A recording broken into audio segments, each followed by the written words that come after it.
Magandang araw, Kuya Chris. Tawagin niyo na lang po ako sa pangalang Emiliano. 67 taong gulang. Nasa edad 25 ako noon nang may mga bagong saltang dumating sa aming lugar sa Negros. Isa sa mga bagong salta ay ang isang napakagandang babae na tawagin na lang natin sa pangalang Mindang. Ang mga kabahayan sa aming baryo ay medyo magkakalayo, ngunit magkakakilala naman ang mga taga roon. Tumutuloy si Mindang sa isang maliit na kubo na pagmamay-ari ni Manong Jacinto. Isang matanda na nag-iisa na lang sa buhay dahil patay na ang kanyang asawa at ang mga anak nito ay may mga sariling pamilya na. Ang kubo ay nasa likod ng bahay ng matanda. Ayon sa mga tsismosa ng aming lugar, ay bigla na lamang daw dumating si Mindang at hinahanap ang bahay ni Manong Jacinto. Nag-usap na daw sila ng matanda at binigay pa nga sa kanya ang susi ng kubo. Itinuro ng mga tsismosa ang lugar at doon nga nagre-renta si Mindang. Nang tinanong si Mindang kung nakita ba niya si Manong Jacinto, ay napailing lang ang dalaga. Hindi niya alam kung asan ito dahil nagkausap lamang sila noong 1 linggo pa. Palangiti si Mindang at palakaibigan, lalong-lalo na sa mga kalalakihan sa amin. Ultimo may asawa ay nagkakagusto na rin sa kanya, kaya halos lahat ng mga kababaihan sa amin ay galit sa kanya. Isa ako sa mga lalaking nahuhumaling sa babaeng ito, ngunit nahihiya ako. Sa katunayan, hindi siya ang unang babaeng napupusuan ko noon. Meron pang mga babaeng nauna sa kanya, kaya lang napakatorpe kong tao, kaya lagi akong nauunahan ng mga karibal ko. Hanggang sa mga panahong yon, hanggang tingin lang ako kay Mindang habang kinakausap siya ng mga lalaki sa amin. Gusto ko sanang malaman ng mga bagay-bagay tungkol sa babaeng ito, kung saan sila ni Manong Jacinto nagkakilala, ngunit ang nakapagtataka ay ilang araw ko nang hindi nakikita ang matanda. 2 araw bago dumating si Mindang, ay umalis si Manong Jacinto na bihis na bihis. Parang binata na nakapumada pa ang buhok. Nakapantalon at nakapolo ng puti. Naninibago ako kay Manong Jacinto sa araw na yon. Sinubukan kong tanungin ang mga kapitbahay kung alam ba nila kung nasaan ang matanda. Ngunit ang sagot lang nila ay umalis at mukhang may aakyating ligaw dahil sa itsura nito. Hindi din nila nakikita si Manong Jacinto. Pati ang mga kamag-anak nito ay walang alam. Hindi naman daw sinabi kung saan pupunta. Natawa pa nga ako dahil sa tanda na ni Manong Jacinto ay naghahanap pa ng bagong mapapangasawa. Pagkalipas ng 3 araw, simula ng pagdating ni Mindang, ay may bagong salta na naman sa aming baryo. Sa pagkakataong ito, ang bagong dating ay isang lalaki. Mukha siyang rebelde dahil sa itsura niya. May balbas at mahaba ang buhok. Naghanap din ito ng matutuluyan sa aming lugar. Tawagin na lang natin sa pangalang Berting ang lalaking ito. May 2 pa namang kubong mauupahan ng isa sa aming kapitbahay, kaya doon tumuloy si Berting. Kung palangiti at palakaibigan si Mindang, si Berting naman ay kabaligtaran. Nung bagong dating pa lang siya, ay natatakot halos lahat ng tao dahil sa itsura niya. Mukha kasing hindi gagawa ng mabuti.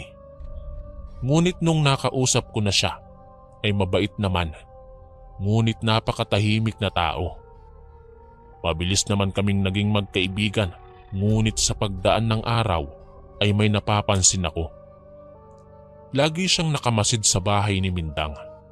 Masama din ang mga tingin niya sa mga lalaking nakakausap nito. Kung tatanungin ko naman siya, ay lagi naman itong umiiwas. Palagay ko'y may gusto din siya kay Mindang. Parang may dumagdag sa mga karibal ko sa dalaga. Dumaan ang isang buwan ay nakapagtatakang unti-unting nababawasan ng mga nanliligaw kay Mindang. Isa-isang nawawala ang mga lalaking nanliligaw sa kanya. Minsan ay may sumugod sa kanyang bahay dahil ang paalam ng mga lalaki ay magkikita sila ng babae sa gubat pero wala namang ebidensya kaya laging nakakalusot si Mindang. Minsan ay naging usap-usapan ng mga tsismosa na baka pinatay ang mga iyon ng isa sa mga karibal nila kay Mindang. Kahit bangkay nila ay walang natagpuan kaya puno ng pag-aalala ang mga kamag-anak ng mga nawawala. Kahit ganoon ang nangyari ay hindi pa rin ito hadlang sa aking kagustuhan na ligawan si Mindang.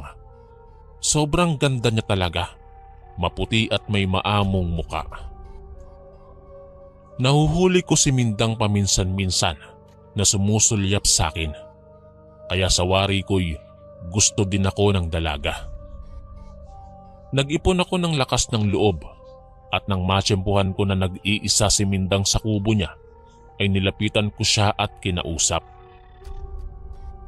Habang kami ay nag-uusap ni Mindang, ay nakikita ko si Berting na iba na akong makatingin sa amin. Nagdududa na tuloy ako na baka meron siyang kinalaman sa mga nawawalang manliligaw ni Mindang. Iba kasi ang kutob ko sa mga kinikilos ni Berting. Isang araw ay may usapan kami ni Mindang na magkita sa kakahuyan malapit sa ilog. Sekreto lang daw namin iyon sapagkat siguradong ikakasaya ko ang aming gagawin. Ikinatuwa ng puso ko na sa lahat ng lalaki doon sa amin ay ako ang kanyang napili. Papunta na sana ako nang bigla akong harangan ni Berting. Bakit? Anong kailangan mo, Bert? Biglang tanong ko sa kanya sa salitang Hiligay nun. Pero itatagalog ko lang ang aming pag-uusap para mas madaling maintindihan ng inyong mga tagapakinig. Saan ka pupunta? Gusto mo bang mapahamak gaya ng mga kapitbahay mo rito? Pagbabanta ni Berting sa akin. Mapahamak? Ako mapapahamak? Bakit? May kinalaman ka ba sa pagkawala ng mga kalalakihan dito sa baryo? Anong ginawa mo sa kanila? Sunod-sunod kong tanong sa kanya. Wala akong kinalaman sa pagkawala nila. Gusto lang kitang balaan, Emiliano. Hindi mo alam kung ano ang tunay na pagkatao ni Mindang. Wala akong ebidensya pero malakas ang kutob ko na si Mindang ang dahilan sa pagkawala ng mga kapitbahay natin dito. Minamanmanan ko siya pero hindi ko siya matsyempuhan dahil bigla na lang siyang nawawala pag sinusundan ko siya. Paliwanag ni Berting sa akin. Nakinig naman ako sa mga sinasabi niya.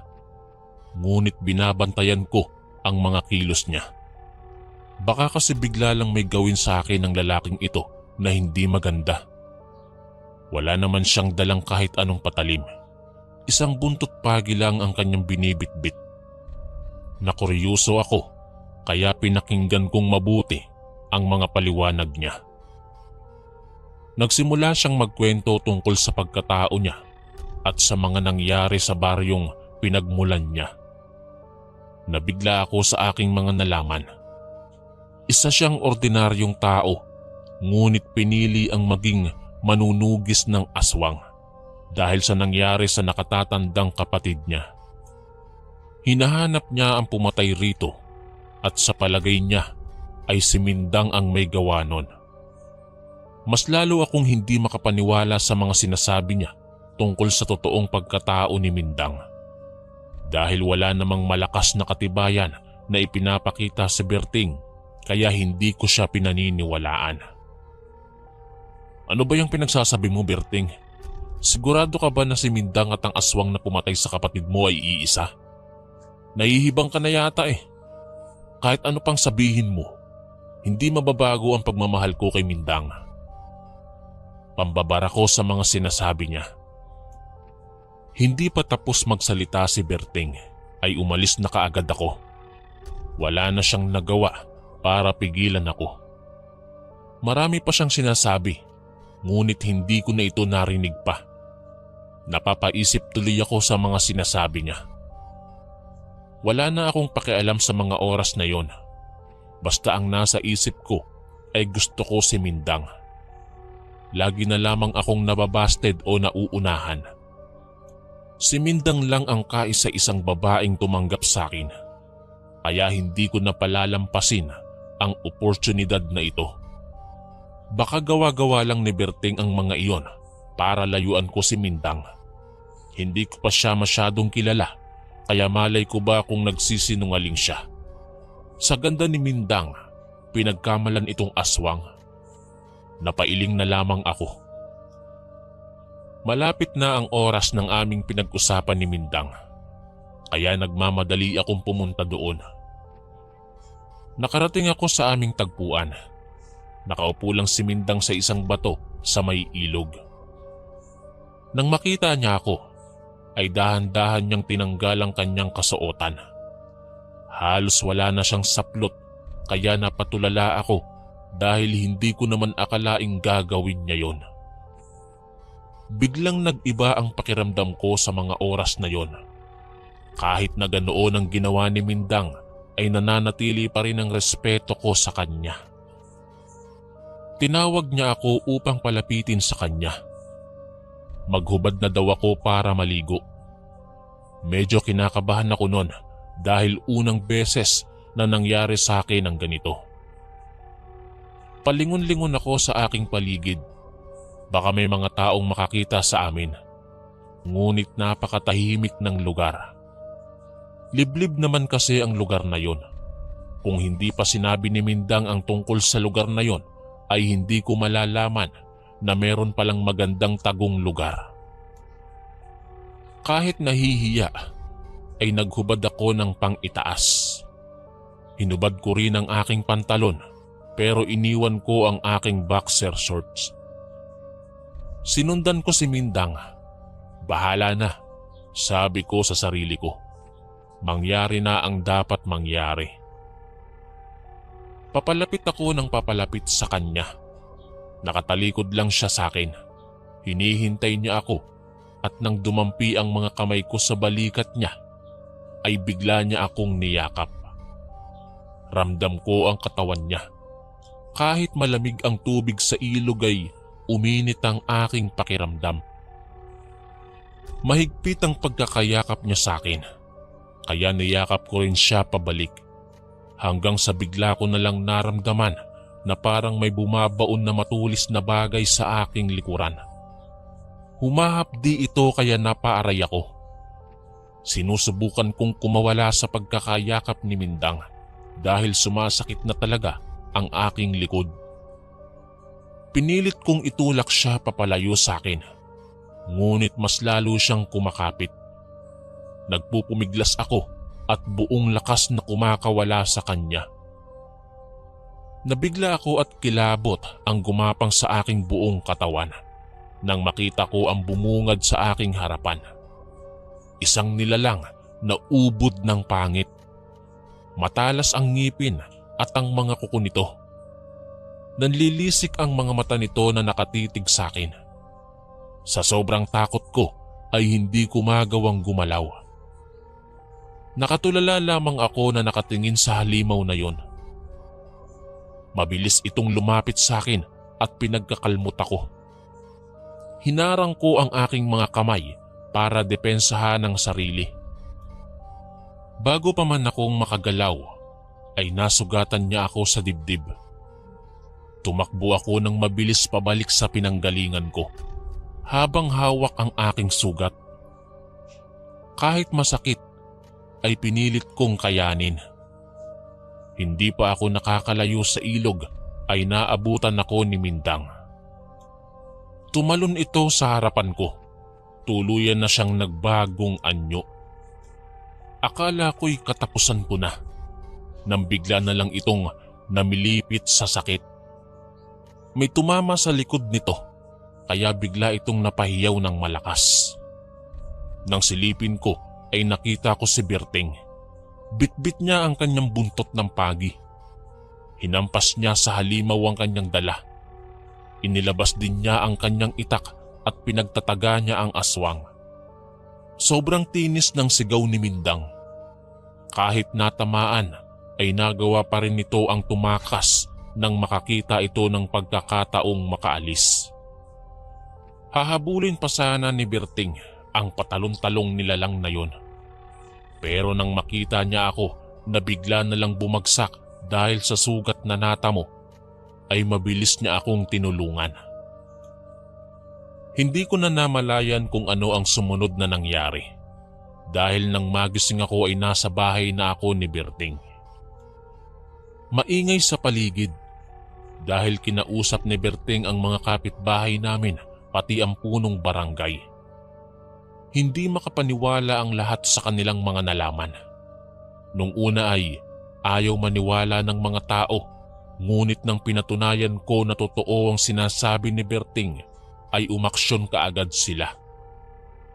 Nakapagdesisyon ang punong barangay na halughugin ng buong kakahuyan dahil baka tama ang hinala ng mga tsismosa na si Mindang ang dahilan kung bakit nawawala ang mga kalalakihan ng aming baryo. Hindi nga sila nagkamali.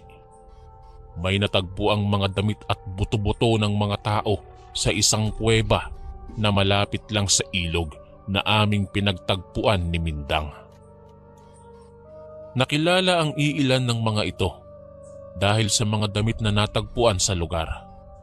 Pati ang mga anak ni Manong Jacinto ay nakilala din nila ang damit at mga gamit ng kanilang ama. Nagluluksa ang mga kamag-anak ng mga biktima ni Mindang.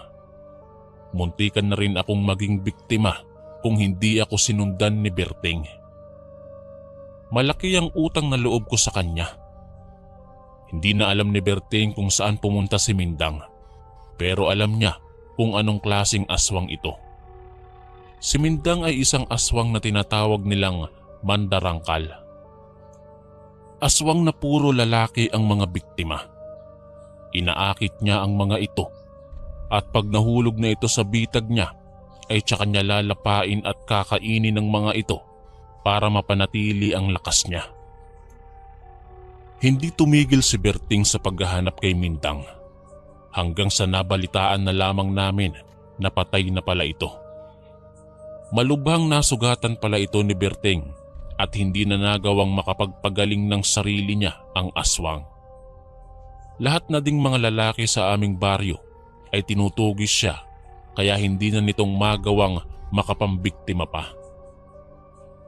Naging matalik na magkaibigan kami ni Berting. Akala ko nga natatanda akong mag-isa sa buhay. Dahil medyo natroma na ako sa mga karanasan ko sa mga babae, lalong-lalo na sa aswang na si Mindang. Ngunit may dahilan pala kung bakit kami pinagtagpo ni Berting. Kung hindi dahil sa kanya, ay hindi ko makikilala ang bunsong kapatid niya na sa kalaunan ay aking naging asawa. Hanggang dito na lang po ang aking kwento. Pagpalain sana kayo ng Panginoon, lubos na gumagalang ang inyong kaistorya, Emiliano. Hello po Kuya Chris. Magandang araw o gabi sayo at sa lahat ng inyong mga tagapakinig. Itago niyo na lang po ako sa pangalang Nilo. Isa akong masugid na tagapakinig ng inyong channel. Kaya noong marinig ko ang kwento tungkol sa mag-asawang aswang na nagnenegosyo ng hamburger, ay naisipan ko na ring magbahagi ng aking kwento.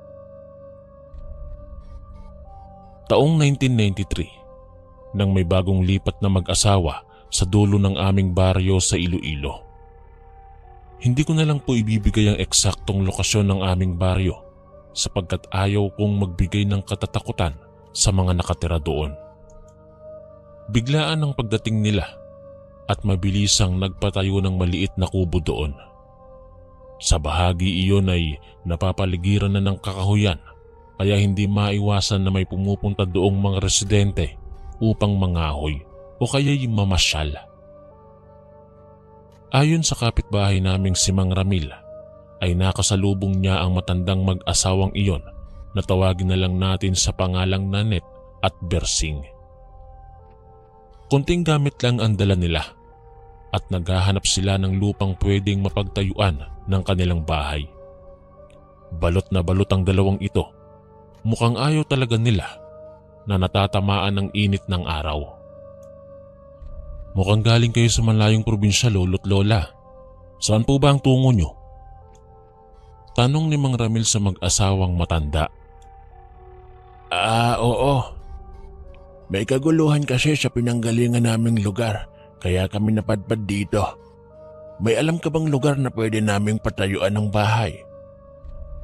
Maikling sagot ni Lolo Bersing at nagtanong na rin ng lugar na pwede nilang matitirhan. Itinuro ni Mang Ramil ang isang bakanteng lote na ang may-ari ay isang negosyante na minsan lang pumupunta sa lugar. Ngunit hindi naman pumunta doon ang mag-asawa. Imbis na doon pumunta, ay doon ang mga ito nagtungo sa dulo ng aming baryo na sa kung saan ay medyo liblib at pinapaligiran ng mga malalaking puno at mga halaman. Nakita ng kababata kong si Gerald ang isang maliit na kubo na itinayo. Nagtataka nga ang ibang residente sa amin na bigla na lang nagkaroon ng kubo sa lugar na yon. Ang bilis naman ng pagkakagawa ng bahay. Mas lalo pa kaming nagulat nang malaman namin na 2 matanda lang ang nakatira doon. Isang araw ay nagkagulo ang aming baryo dahil nawawala ang batang si Joben. Sabi ng mga kalaro nito ay nagkayayaan silang magkakabarkada na pumunta sa kakahuyan isang hapon upang maghanap ng mga gagamba. Dati pa naman nilang ginagawa yon dahil kasama naman nila ang 15 anyos na kapatid nito na si Ryan.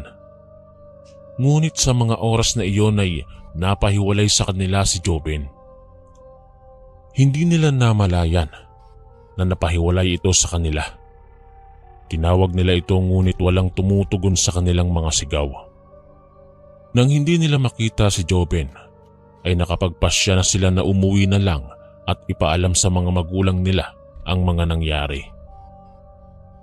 Noong papunta pa daw ang mga bata ay nadaanan nila ang kubo ng mag-asawa. Ayon sa salaysay ng isa nitong kaibigan, nakita nila ang matandang lalaki na nakatayo lang sa pintuan ng kubo at titig na titig sa kanila. Natakot nga siya dahil iba kung makatingin ng matanda, ngunit binati nila ito. "Magandang hapon po, Lolo. Makikiraan lang po kami." Bati nilang lahat. 5 silang magkakasama at dire-diretso lang ang lakad nila. Bago pa daw mawala si Joben, ay parang may nabanggit ito sa kuya niya. Sa pagkakatanda ni Ryan, sinabi ni Joben sa kanya na aswang daw ang matandang nakatira sa kubo.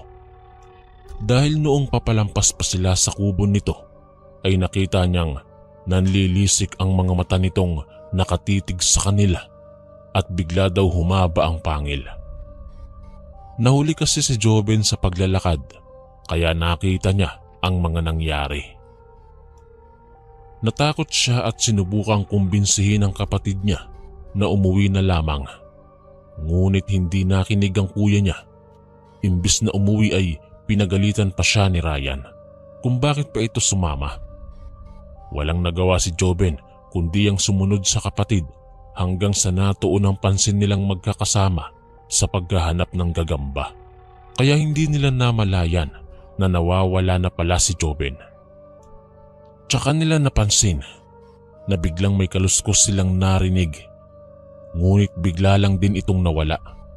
Hindi nila narinig ang mga yapak ni Joben kung tumakbo man ito o kung pumunta sa kung saan. Para lang itong bula na bigla na lang nawala. Hinala nila na baka may tumangay rito. Hinanap muna nila ito ngunit nang hindi makita ay pinuntahan nila ang kubo at nagbabaka sakaling andoon nga si Joben.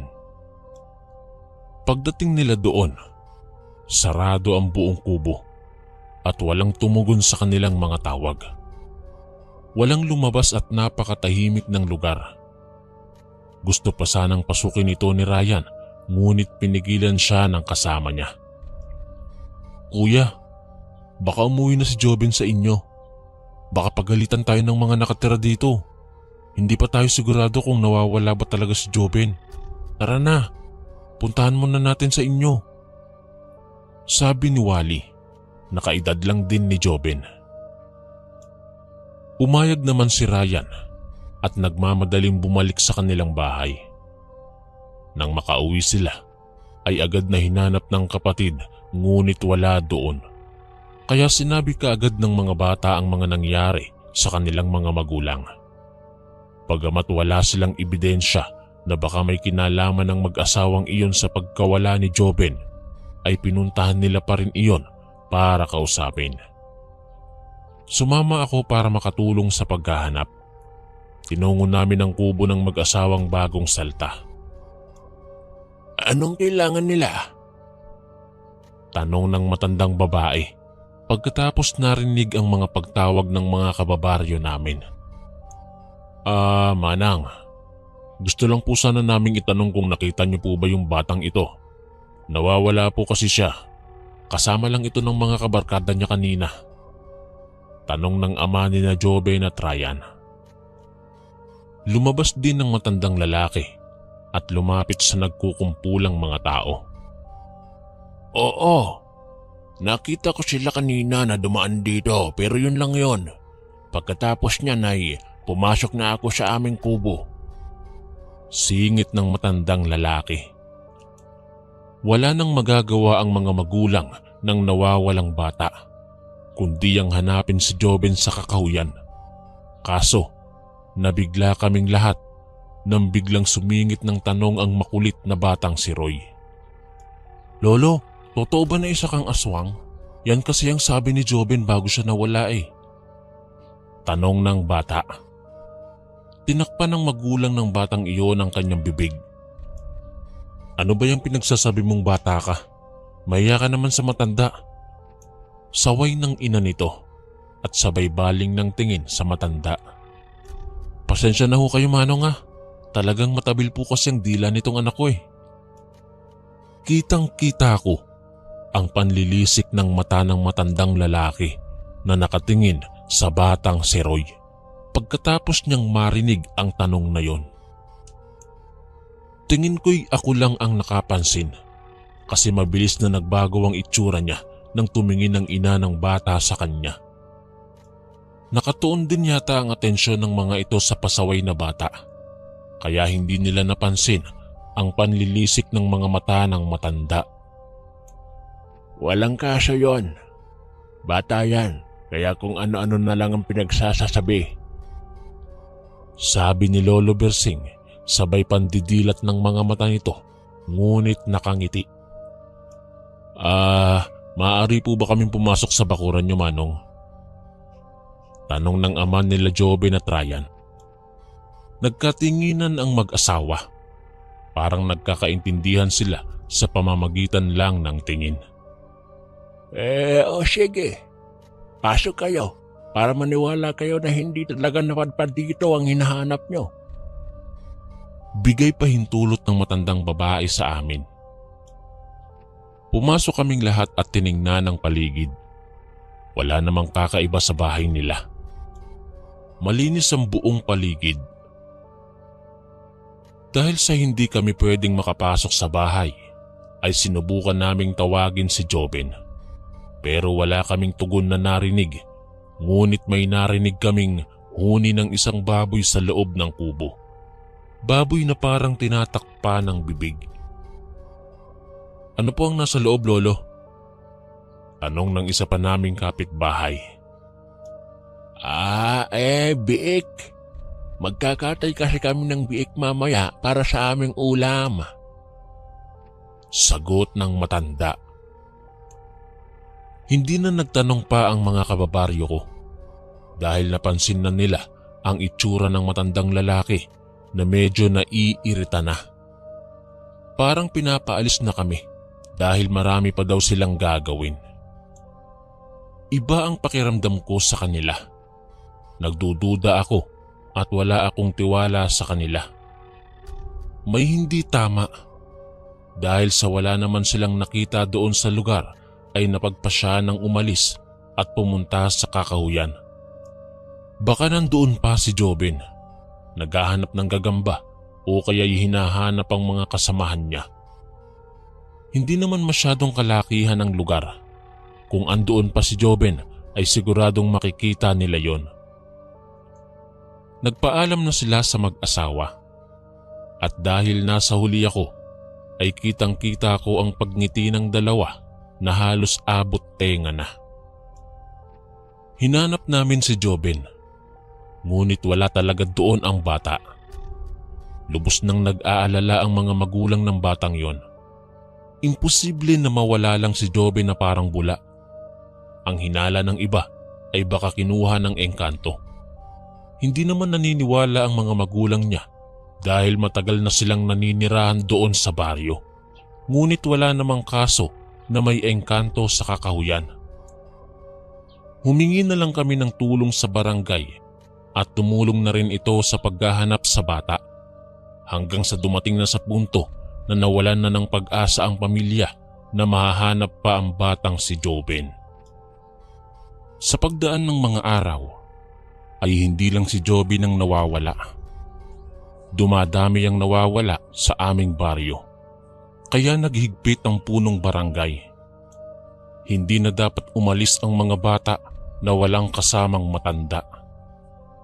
Dati-rati sa ilalim ng maliwanag na sinag ng buwan ay naglalaro kami ng patintero. Ngunit sa mga panahong iyon ay nagmistulang ghost town ang aming lugar pagsapit ng dilim. Hindi na hinahayaan ang mga batang maglaro sa labas tuwing tanghaling tapat o kaya'y sa gabi. Hindi na rin sila pinapayagan na pumunta sa kagubatan upang manguha ng kahoy. Puro na matatanda ang pumupunta doon para manguha ng kahoy. Ngunit may isang pangyayari na nakapagpabalot ng takot sa buong baryo. Hindi lang pala mga bata ang nawawala, kundi pati mga binatilyo at mga dalagitan na kasing edad ko. 16 na taong gulang na ako sa mga panahong yun, Kuya Chris. 2 lang kaming magkapatid. Ang sumunod sa akin ay medyo malayo ang agwat ng edad namin dahil 2 beses nakuna ng aking ina. Ang nakababata kong kapatid ay 10 taong gulang pa lamang. Kahit na tinuturuan na siya ni nanay sa mga gawaing bahay, ay hindi pa rin siya pwedeng utusan para mangahoy sa kagubatan dahil nga sa mga nangyayari. May namamataan umano doon na malaking baboy ramo. Usap-usapan ng mga tao na baka iyon ang nandudukot ng mga bata. Kagaya ng dati, wala pa ring ebidensya. Isang araw, napag-utusan ako dahil naubusan kami ng panggatong. Hindi namin natansya ang dami ng kahoy na aming naipon na paubos na pala. Tsaka lang nalaman ni nanay nang tinignan niya ang lalagyan ng mga ito. May nagamit pa naman siya noong nagluto siya ng almusal at tsaka para rin sa tanghalian. Ngunit sa hapunan ay wala na, kaya kailangan kong mangahoy. Kahit na kinakabahan ako dahil wala akong makakasama, ay wala akong magagawa sapagkat wala kaming uulamin mamaya. Madadaanan ko syempre ang kubo ng mag-asawang iyon na usap-usapan ng mga aswang sapagkat may nakakita na ang mga malalaking baboy ay sa kubo ng mga ito umuuwi. Bukas pa uuwi ang tatay ko dahil sumama ito sa kanyang kaibigan dahil may piyesta sa kabilang baryo. Kailangan nilang tumulong doon.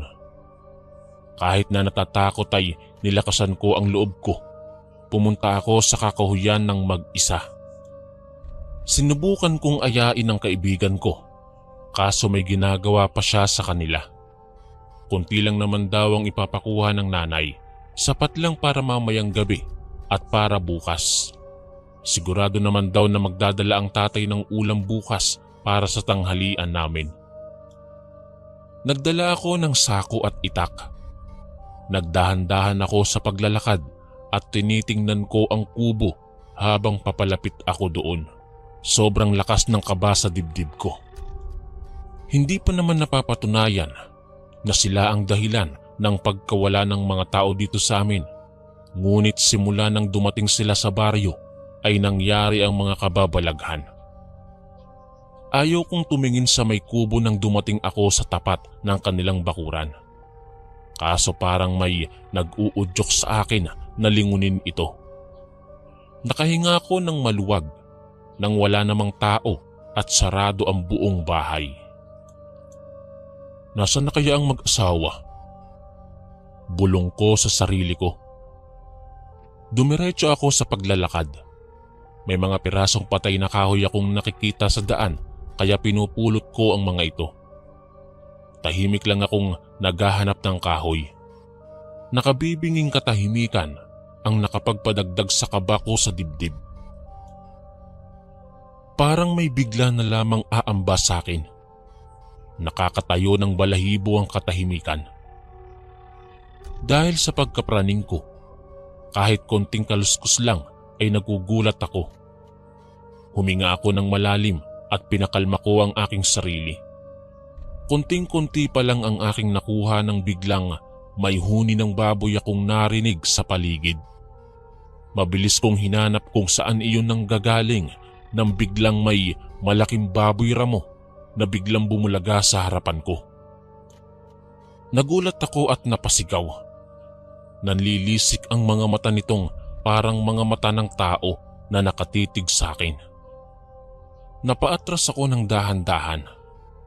Dahan-dahan din itong lumalapit sa akin. Naghahanap ako ng pwede kong takbuhan kung sakaling susugod ito sa akin. Dahil nakatuon lang ang pansin ko sa baboy ramo na nasa harap ko, ay hindi ko namalayan na may isa pa pala sa likuran ko. Sinugod ako sa likod kaya tumilapon ako. Buti na lamang sa halamanan ako bumalandra. Ngunit sumakit ang katawan ko. Medyo nahihirapan akong tumayo dahil sa sumasabit ang damit ko sa halaman na kinabagsakan ko. Hindi ko iniinda kung magkakagalos man ako sa mga naputol na sanga. Mabilis akong bumangon at mabilis kong hinanap ang nabitiwan kong itak. Nandoon iyon malapit sa mga baboy ramo. Aatake na naman ang dalawa ng sabay at sinubukan kong umiwas. Naiwasan ko sila at pumulot ako ng bato at binato ko sa kanila. Mabilis akong tumakbo at tumalon sa direksyon kung asaan ang itak. Nakuha ko ito at mabilis na itinutok sa mga baboy ramo. Huwag kayong lalapit. Alam kong hindi kayo ordinaryong hayop lang. Sambit ko habang nanginginig ang buo kong katawan dahil sa takot. Kumikirot na ang mga galos ko sa katawan nang biglang humagikgik ang dalawang baboy ramo na nasa harap ko. Unti-unting nagbagong anyo ang mga ito. Itsurang tao, ngunit napakapangit ng mga ito. Nakausli ang matutulis nilang pangil sa bibig. Mabalahibo ang kanilang mga kulubot nilang balat at tumutulo ang malalapot nilang laway. Kitang-kita ko dahil palubog pa lang ang araw. Makapal nga lang ang mga halaman at kahoy kaya makulimlim sa kakahuyan. Nanlaki ang mga mata ko nang makilala ko sila. Sabi ko na nga ba, mga aswang kayo. Kayo ang nambibiktima ng mga inosenteng bata dito sa aming baryo. Sabi ko sa nanginginig na boses. Humahagikgik pa ang mga ito at akma na akong susugurin. Batid ko na wala akong laban sa dalawang aswang na ito kaya naisipan kong tumakbo at nararamdaman ko na nakasunod sila sa akin at muntik na akong maabutan kaya itinapon ko ang itak na dala ko sa kanila. Natamaan ko naman ang nakasunod sa akin. Takbo lang ako ng takbo habang nagsisisigaw. Maswerte naman ako at may tao sa unahan, si Mang Tasyo. O Nilo, anong nangyayari sa'yo? Bakit takot na takot ka? Tanong sa akin ni Mang Tasyo. Aswang! May aswang, Mang Tasyo! Hinahabol ako ng aswang! Hingal na sagot ko sa kanya. Tiningnan ni Mang Tasyo ang likuran ko, ngunit wala naman siyang nakita. Wala namang nakasunod sa'yo. Halika na at ihahatid kita sa inyo. Alam mo namang delikado na sa lugar natin. Umaalis ka pa ng mag-isa. Sabi ni Mang Tasyo. Nilingon ko ang likod ko. Wala na nga. Ngunit alam ko na nagmamasid lang sila sa amin. Alam kong nagtatago sila sa mayabong na halamanan. Hinatid ako ni Mang Tasyo sa bahay. Sinabi ko ang lahat kay nanay, kaya kahit wala akong dalang panggatong ay hindi na niya ako pinabalik sa kakahuyan. Sinamahan niya ako papuntang barangay upang sabihin sa punong barangay ang nangyari sa akin. Pinuntahan agad namin ng mag-asawang matanda. Tama kayo mga kaistorya. Ang mga aswang na nambibiktima ng mga tao sa aming baryo ay ang mag-asawang Bersing at Nanit. Pagdating doon ay sinubukan pa silang tawagin ng kapitan, ngunit walang tumugon, kaya napilitang buksan ng mga kapitbahay ang kanilang kubo. Biglang umalingasaw ang napakabahong amoy. Muntikan na akong masuka nang makita ko ang mga putol-putol na bahagi ng katawan ng tao. Biglang nagwala ang tatay ni Jobin nang makita nito ang damit ng bata na suot nito bago ito nawala. Naiyak na rin ako dahil sa kalunos-lunos na sinapit ng mga bata sa kamay ng mag-asawang aswang. Kung hindi pa ako nakatakas sa kanila, ay siguradong isa ako sa mga taong sinapit ang kahindik-hindik na kamatayan. Nang makuha na ang lahat ng mga labi ng mga patay at nailibing, ay sinunog ang kubong iyon upang hindi na mabalikan pa ng mag-asawa. Naging mailap ang hustisya sa aming mga kababaryo sapagkat walang nakakaalam kung saan nagpunta ang mag-asawa. Pagkatapos ng nangyari sa akin ay mabilis silang umalis. Tila alam nila na hindi na sila ligtas sa kanilang kinalalagyan. Panalangin ko na sana ay hindi nila ako babalikan sapagkat ako ang nagsiwalat ng kanilang sikreto sa buong baryo. Dahil sa takot ko ay ilang buwan akong hindi lumalabas ng bahay. Isinumbong namin ito sa mga pulis, ngunit hindi naman nila kami pinaniwalaan.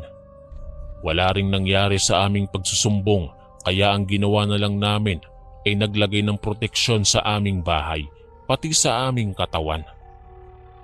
Simula noon ay nagbabaon na ako ng mga pangontra at hindi na kailanmang umaalis ng walang kasama. Hindi na bumalik pa ang mag-asawang aswang, ngunit kinikilabutan pa rin ako pag naaalala ko ang mga nangyari. Hanggang dito na lang po ang aking kwento, Kuya Chris. God bless and more power sa inyong channel. Lubos na gumagalang ang inyong kaistorya, Nilo.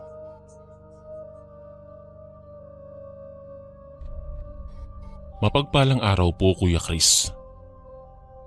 Ako po si Letty. Hindi ko tunay na pangalan. Pinalitan ko din po ang mga pangalan ng mga taong involved dito sa aking kwento. 52 taong gulang na ako sa kasalukuyan at naninirahan na sa Davao City.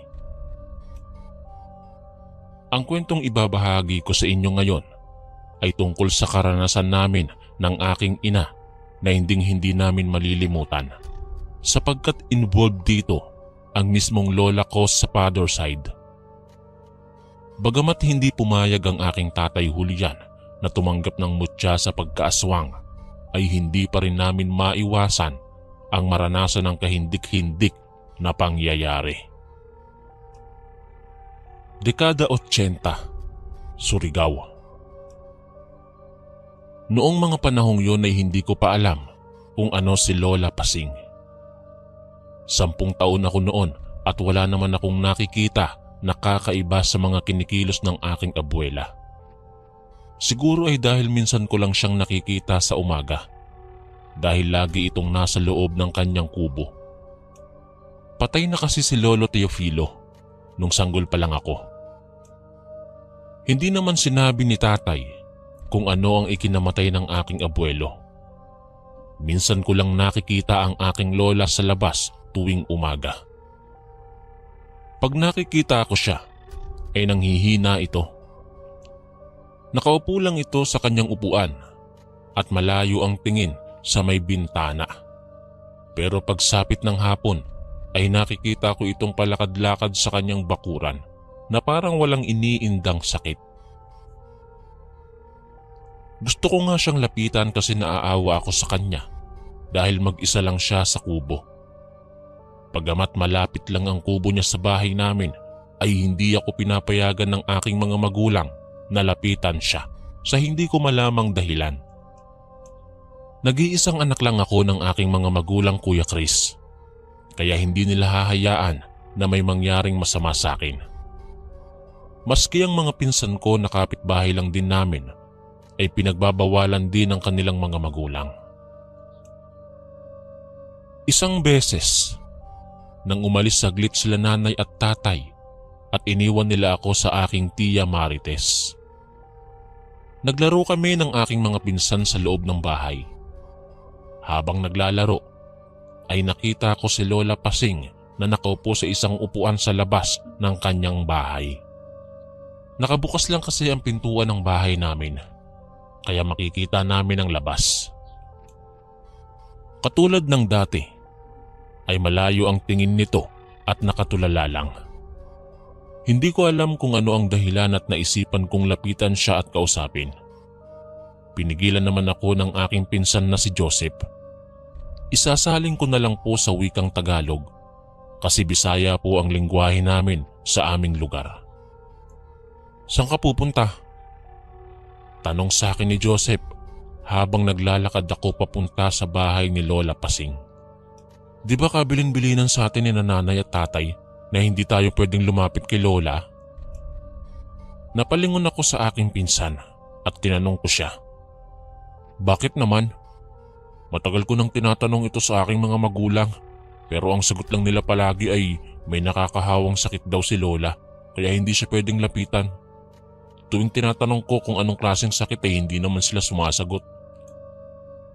"Ewan ko, hindi ko rin alam eh," sagot ng aking pinsan. Inaya ko siyang pumunta sa bahay ni Lola. Nakakaawa naman kasi. Mag-isa na lang siya sa buhay tapos iniiwasan pa siya ng mga tao. Palingon-lingon kami. Baka may makakita sa amin na lumapit kami kay Lola. Dahan-dahan kaming naglakad papunta kay Lola Pasing. Sobrang payat na niya at mahaba na ang puti niyang mga buhok. Binati ko siya at tinawag ang kanyang pangalan. Matagal bago siya lumingon. Nang lumingon siya ay bigla itong ngumiti. Nagniningning ang mga mata niya na parang masaya siya dahil sa wakas ay may apo na siyang naglakas loob na bumisita sa kanya. Pinalapit niya kami upang yakapin.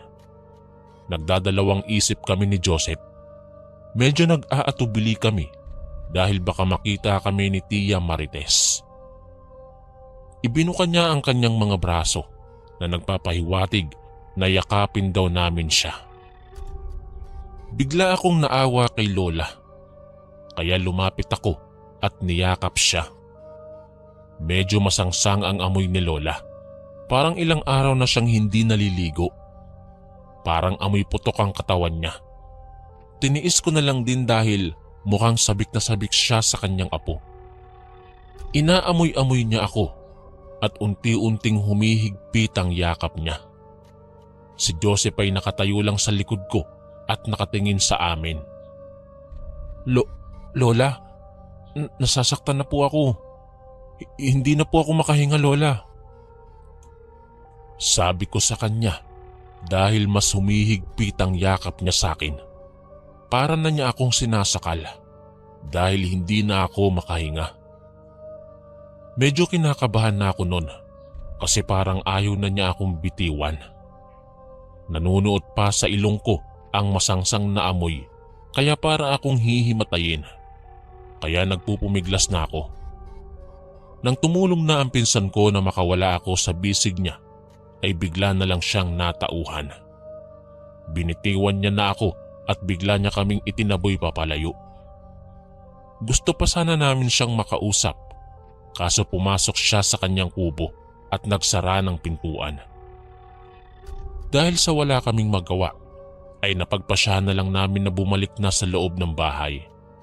Sakto namang nakapasok kami sa loob ay biglang iniluwa si Tia Marites sa pintuan galing sa kusina. Nagulat kami kaya napatanong siya kung anong nangyayari sa amin. Hindi kami nakasagot agad na magpinsan. Dahil sa takot na mapagalitan ay nagsinungaling na lang kami.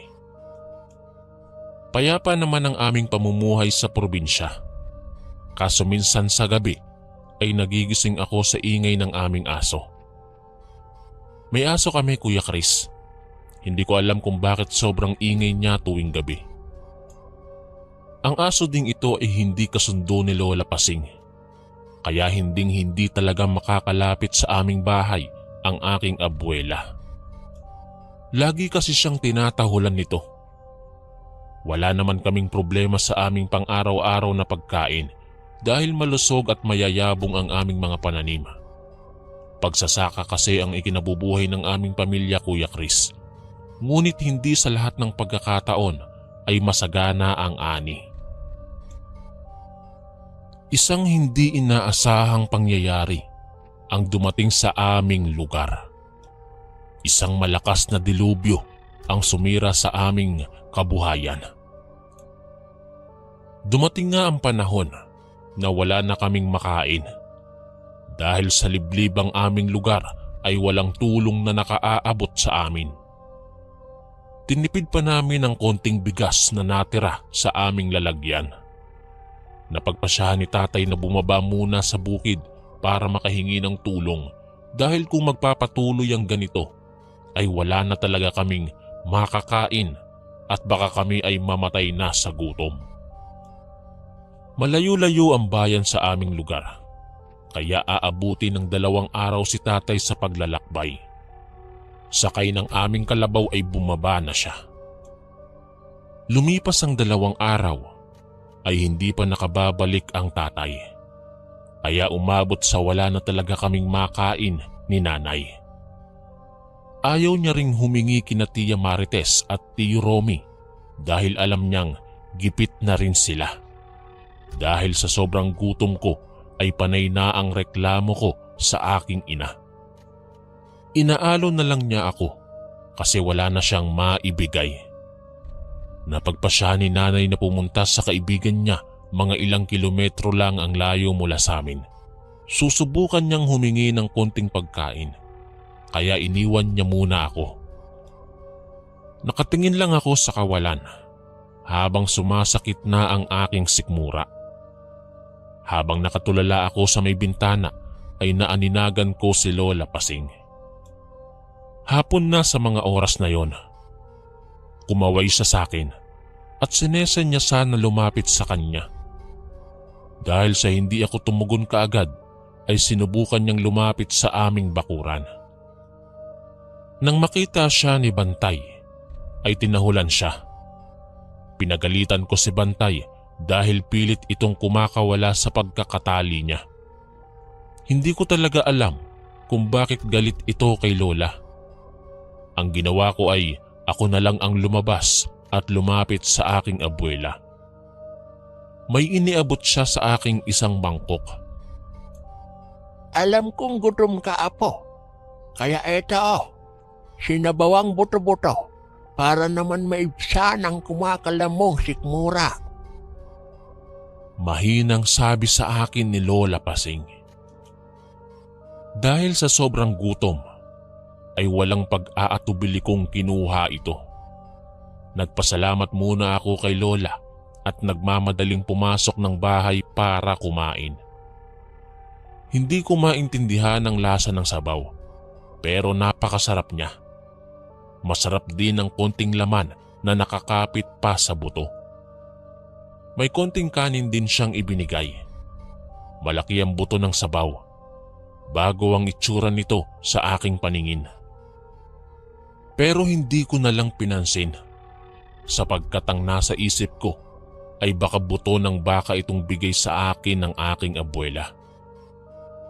Hindi pa kasi ako nakakatikim ng baka sa mga panahong yun, Kuya Chris. Baboy at manok pa lang ang natikman ko. Pagdating ni nanay ay may dala siyang konting bigas at delata.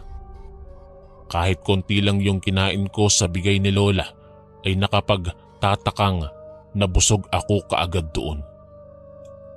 Hindi ko sinabi kay nanay na may binigay si Lola Pasing. Nang matapos magluto si nanay ay inaya na niya akong kumain ay tsaka ko naalala na may tirang pagkain doon sa mesa. Nay, may binigay pala si Lola na sinabawang buto-buto. Inosente kong sabi kay nanay. Nawala sa isip ko na ayaw pala nila nanay na lumapit ako doon sa aking abuela. Ano? Tumanggap ka ng pagkain galing kay inang? Gulat na tanong ni nanay. Dali-dali niyang binuksan ang mangkok at tiningnan ang laman. Biglang nag-iba ang itsura ni nanay. Galit na galit ito. Nilapitan niya ako at pilit niyang ipinapasuka sa akin ang kinain ko. Gulat na gulat ako sa ginagawa ni nanay. Dahil sa hindi ko maisuka ang kinain ko, ay pinalo niya ako dahil sa katigasan ng ulo ko. Hindi ko talaga maintindihan nung mga panahong iyon kung bakit siya biglang nagalit. Iyak ako ng iyak dahil sa nagulat ako sa ginawa niya. Naramdaman ko din ang sakit ng pagkakapalo niya sa akin. Dahil sa sobrang pag-iyak ay hindi ko na malayang nakatulog na pala ako. Hindi ko alam kung anong oras na yon nang magising ako. Dahil biglang sumakit ang tiyan ko. Parang hinahalukay ang mga lamang loob ko. Nagising si nanay dahil sa sobrang likot ko. Nakapikit ako habang namimilipit sa sakit. Parang tinutusok ng maraming karayom ang tiyan ko. Nataranta na si nanay kaya lumabas siya at humingi na ng tulong kina Tiyo. Hindi ko na alam ang nangyaring kasunod nun kasi bigla na lang akong hinimatay. Ayon kay nanay, sinugod nila si Lola Pasing sa kubo nito. Kinalampag daw nila ang pintuan nito, ngunit walang tugon. Umalis yata ang lola kaya pumasok sila nanay at Tiyo doon. Hindi naman din nakasara ang pintuan, kaya nakapasok sila agad. Grabe daw ang baho sa loob ng kubo. Nakakasulasok ang amoy na parang may nabubulok na patay. Dahan-dahan silang pumasok sa kusina at doon ay nanlaki ang mga mata nila. Hindi nila maiwasan ang masuka dahil kitang-kita nila ang isang putol na braso ng tao. May mga buto-buto na hiwa-hiwalay na nagkalat lang sa mesa. Doon sa isang kaldero ay nandoon ang sinabawang buto-buto na kagaya ng binigay sa akin ni Lola Pasing. Hindi na kakayanan ni nanay at Tiyo ang kanilang mga nakita sa loob ng bahay, kaya dali-dali silang lumabas. Sakto naman na pauwi si Lola Pasing. Kitang-kita ng dalawang mata nila na hubot-hubad si Lola. Puno ng langis ang katawan nito. Malalim ang paghinga nito, parang may hika sa lalim. Nakatitig ang mga nanlilisik na mga mata sa nanay ko. Naglalaway pa at buhaghag ang mahahabang buhok. Imbis na matakot si nanay, ay lakas loob niyang kinausap si Lola Pasing, habang si Tiyo ay naglabas na ng kanyang bolo kung sakaling susugod si Lola. Inang, bakit mo naman nagawa ito sa sarili mong apo? Namimilipit sa sakit si Letty. Baka mamatay ang anak ko. Baka mamatay ang apo mo, inang. Humihikbi nasabi ng aking ina. Nakatitig lang si Lola sa kanya habang dahan-dahan itong lumapit sa kanila.